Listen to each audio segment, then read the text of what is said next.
Hola a todos. Bienvenido a Sevilla.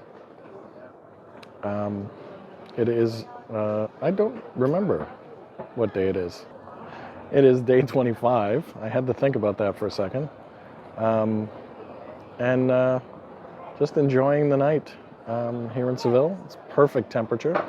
Just slightly chilly enough to force you to wear a jacket, but if you walk around too much, you don't need it.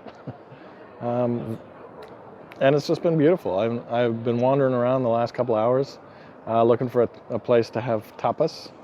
I found a really cool one. I was especially brave today because I just decided I was going to go out and find a spot. And, just wandered around, looked for a place. Did manage to sit outside for like 10 minutes because it did seem like it might get crowded quickly, but it didn't. It did get crowded once I finished my meal, so it's kind of pretty good timing, but had a nice, enjoyable meal. And again, it was dumb cheap, like ridiculously cheap. It's the cheapest tapas I ever had. And the secret was, which, I certainly didn't invent, I read up on this, was to just keep walking away from the center of town, away from the landmarks, and go down some of the alleyways and try to find one of the bars. And that's exactly what I did. So, of course, it was the cheapest tapas that I've eaten since I got here, and ranked pretty high, too. It was really good. Still haven't tried the same dish twice. I think I may have actually accidentally. I had this potato salad that turns out to be, I think, the same kind of Russian salad that I got on the Tapas tour. But anyway, minor details don't really matter. Dumb little details. So today I found out that there is a military museum, and the 5-year-old in me was like, "Oh, cool! Let's go see that." And sure enough, yeah, it's down by the Plaza de España. And speaking of cheap, it was free. I don't really get that. It's not a huge museum or anything, but there's lots of stuff in there. And it's right in the, I'll have to find a picture of it or whatever, but right inside the plaza. So you go in, wander around. I did have this moment of, Google sent me on this weird direction. So I wound up like almost walking into this random library. And thankfully there was an employee, a librarian, who was like, "What are you doing?" And I was like, "Oh, is this the museum?" And she's like, No. So she gave me directions and, anyway. Yeah, it was really cool. Like I said, the 5-year-old in me thought that was really cool, guns and fighting and all that. But the 4-year-old person in me really finds that stuff, like when you see it like real, like when you see a real gun and you see a gun that's been used in a war, it's very sobering. And yeah, it's tough to wrestle with that idea of like the fascination behind it, but not wanting to glorify it at all, and being disturbed by it. I mean, it's bad. Like, it's a horrible thing. Like, war is, But I think it's especially poignant for someone like me who's from North America, who, a lot of this, the war stuff is like abstract, and it's stories being told. But then you come to Europe and it hits you a little harder because you knew it happened like right here, and not to say there weren't wars everywhere and all that, but,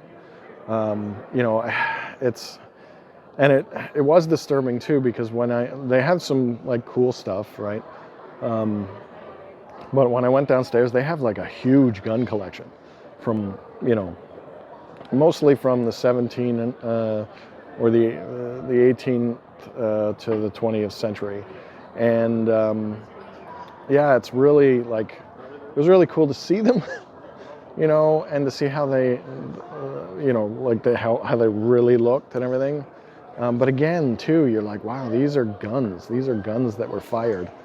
Yeah, it's interesting, right? Like, as a fan of history, it's hard because like war, like when you're younger, like I said, you kind of think of war as like, as history, right? Like there's a fascination of it and what happened and the people in there and the strategy and the monumental events and things like that. But realistically, like it's kind of a horrible thing. But it's definitely not the whole thing. It's a dramatic change of events, but it's really not like it's an after effect. It's a symptom. It's a horrible, like it's a horrible failure of whatever system was in place. I can go on and talk about that forever, but it's still like a really it's an affecting event. Which I think is why like we focus so much attention and obviously like explosions and pop pop pop and bang bang bang. But no, it was really cool, and I'm really glad I went. And I like I said, it's very very impactful and powerful, and maybe a good reminder, to see that kind of stuff. And Spanish history in particular is very very interesting because. Like again, as a Canadian, as a North American, we have a certain, we read up a lot about the Second World War and wars where we were, supposedly the good guys and stuff. But Spain didn't participate in a lot of the wars that we did. They had their own thing going on. So it's really interesting to see that from that perspective as well, right?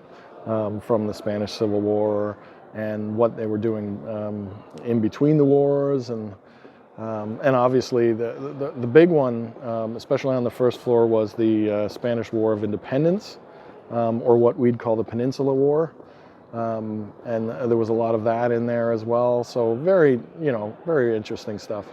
So I'm really glad I went. Like I said, it was free, so that didn't make any sense. But the funniest thing actually was. Not that I expect to go to a war museum and find much funny, but anyway, I went in and there's a security guard, and you have to go through security and you have to dump everything in a little thing, just like the airport, right? It's a metal detector, and they check you on the way out too, which I imagine is so that like they're gonna make sure you didn't take anything. But that seemed weird in the moment. Anyway. I get in there and he looks at my camera and he says, oh, flash. And I'm like, oh yeah, no, absolutely, no flash. And he's like, no, flash. And what he was trying to tell me was like, go ahead and use the flash.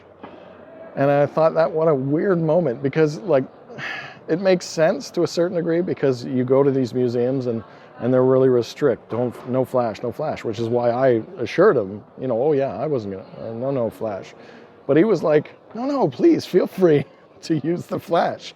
But of course everything's encased in glass, so using a flash is kind of silly because all you'd get is, but I liked how he was looking out for me. I guess what he was saying was like, all those museums, no, here you can use flash. Okay, thank you. Anyway, I've only got 3 more days left, and I chose this spot in particular to do tonight's video because that seems to be my favorite dome, and it's really cool because it's like bluish, grayish. I can see it from my terrace, but the front of this church is like a very very different color. You almost think it's like 2 different buildings in that, and I just love it. But seeing the building from our perspective now, from street level, and seeing it from up top is much different, and I really think that's cool. Something that I'm really noticing too is you have to look up because so much of this is, it's very plain, but then you look up at where people are living and stuff, and they've really, they've really prettied up their terraces, and if you don't look up and, pay attention, you miss out on a lot, which is really interesting. But anyway, more on that soon enough. Tomorrow I have a busy morning, but then I'm doing something really interesting, which I'll tell you guys about tomorrow. I may have a video early. If I'm properly organized, I'm going to have a video early, and then I'll tell you guys about that afterwards. And then, of course, Saturday, I'm heading out to another city. Feel free to guess where. That might be fun. I'll give you a hint. It's an hour by train. Fast train. Less than an hour, actually. And then Sunday. I got to figure out, Sunday is my last day here, and I'm already starting to think about, did I do everything? Did I get everything done? Am I done here? Am I satisfied that I can walk away from Seville knowing that I've done all I need to do? I don't know. But we'll find out Sunday, because I really don't want to stress myself out about that kind of stuff. And I'm hoping that Sunday is a nice little relaxing day. Maybe I'll do my laundry and just wander around and take one last look at the city. But I'm getting ahead of myself. It's Thursday night. That's 3 days from now. Lots more to check out. So with that, I'm going to head to bed, get a nice rest. There's a new video coming out tomorrow. If you subscribe on YouTube, you'll know about them and you won't miss any. If you like any of these videos or comment on the videos, I would absolutely love that. It really helps me out, helps grow the channel, helps spread to other people, and it also pleases me. I'm very happy when you do it. So thank you for those who have done it in the past. With that, I will talk to you guys tomorrow, or habla mañana, and or hasta mañana, hasta mañana, and yeah, let's see what happens tomorrow. Good night, everyone.